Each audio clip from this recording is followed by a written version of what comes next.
നമസ്കാരം. മലയാളി വാർത്തയിലേക്ക് സ്വാഗതം. ചെങ്കടലിൽ കപ്പലിന് നേരെ വീണ്ടും ആക്രമണം. യമനിലെ ഹൂതി നിയന്ത്രിത പ്രദേശങ്ങളിൽ നിന്നും മിസൈലുകളുടെയും ഡ്രോണുകളുടെയും വൺ വേ ആക്രമണം നടന്നതായി US സെൻട്രൽ കമാൻഡ് സ്ഥിരീകരിച്ചു.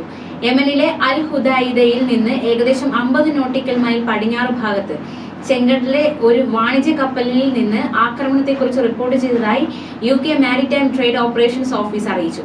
ചെങ്കടലിലെ വ്യാപാരി കപ്പൽ ഗതാഗതത്തിനെതിരെ ഹൂതികൾ നടത്തിയ ആക്രമണങ്ങളിൽ ഏറ്റവും വലിയ ആക്രമണമാണിതെന്നാണ് റിപ്പോർട്ടുകൾ.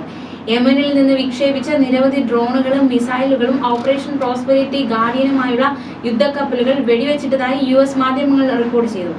യമനിൽ നിന്ന് അന്താരാഷ്ട്ര കപ്പൽ പാതയിലേക്ക് വിക്ഷേപിച്ച 18 ചാവേർ ഡ്രോണുകളും 3 മിസൈലുകളും US യുദ്ധക്കപ്പലുകൾ, യുദ്ധവിമാനങ്ങൾ, UK യുദ്ധക്കപ്പലുകൾ എന്നിവയുടെ ഇടപെടലിലൂടെ വെടിവെച്ചിട്ടതായി US സെൻട്രൽ കമാൻഡ് ചൊവ്വാഴ്ച രാത്രി Xൽ പോസ്റ്റ് ചെയ്തു.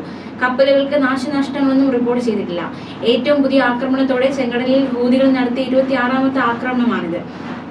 ചെങ്കടലിലെ ആക്രമണങ്ങൾ നിർത്തിയില്ലെങ്കിൽ അവ്യക്തമായ പ്രത്യാഘാതങ്ങൾ നേരിടേണ്ടി വരുമെന്ന് അമേരിക്കയുടെ മുന്നറിയിപ്പ് അവഗണിച്ച് ഹൂതി വിമതർ അമേരിക്കൻ കപ്പലുകളെ ആക്രമിക്കാൻ സ്ഫോടക വസ്തുക്കൾ നിറച്ച ഡ്രോൺ ബോട്ട് അയച്ചിരുന്നു.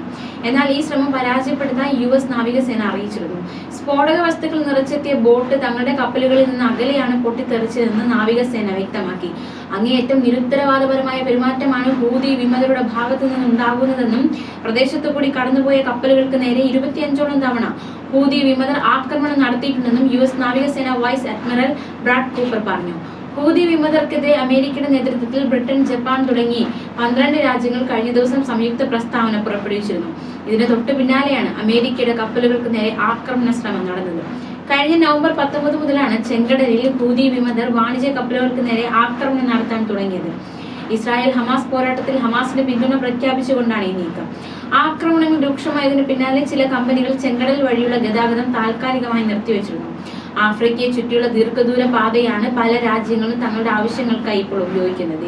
യുദ്ധത്തിൽപ്പെട്ടിരിക്കുന്ന പലസ്തീൻ ഗാസ നിവാസികൾക്ക് ആഹാരവും മരുന്നും എത്തിച്ചില്ലെങ്കിൽ ഇസ്രായേലികൾക്കുള്ളതും അവിടെ നിന്ന് തിരിച്ചു പോകുന്നതുമായ എല്ലാ കപ്പലുകൾക്കുമെതിരെയും ആക്രമണം ഉണ്ടാവുമെന്നാണ് ഹൂതികൾ മുന്നറിയിപ്പ് നൽകിയിരുന്നത്. മാത്രമല്ല, യുദ്ധം തീരുന്നതുവരെ ഇത്തരത്തിലുള്ള ആക്രമണം തുടരുമെന്നും അറിയിച്ചു. ലോകത്തിലെ തന്നെ ഏറ്റവും പ്രധാനപ്പെട്ട വ്യാപാര കപ്പൽ പാതയായ ചെങ്കടലിൽ ഉണ്ടായിരിക്കുന്ന കപ്പലുകളുടെ വഴിമുടക്കൽ ലോകത്തെ ഒന്നാകെയാണ് വലിയ പ്രതിസന്ധിയിലേക്ക് തള്ളിവിട്ടിരിക്കുന്നത്. ഇറാനാണ് ഹൂതികൾക്ക് പിന്തുണ കൊടുക്കുന്നതെന്നും കപ്പൽ പിടിച്ചെടുക്കലും ആക്രമണവും ഇറാന്റെ തീവ്രവാദ പ്രവർത്തനത്തിന്റെ ഉദാഹരണമാണെന്നും ഇസ്രായേൽ പ്രധാനമന്ത്രി ബെഞ്ചമിൻ നെതന്യാഹു ആരോപിച്ചുവെങ്കിലും കപ്പലുകൾക്കെതിരെ ഹൂതികളുടെ ആക്രമണം തുടരുക തന്നെയാണ്. ന്യൂസ് ഡെസ്ക്, മലയാളി വാർത്ത.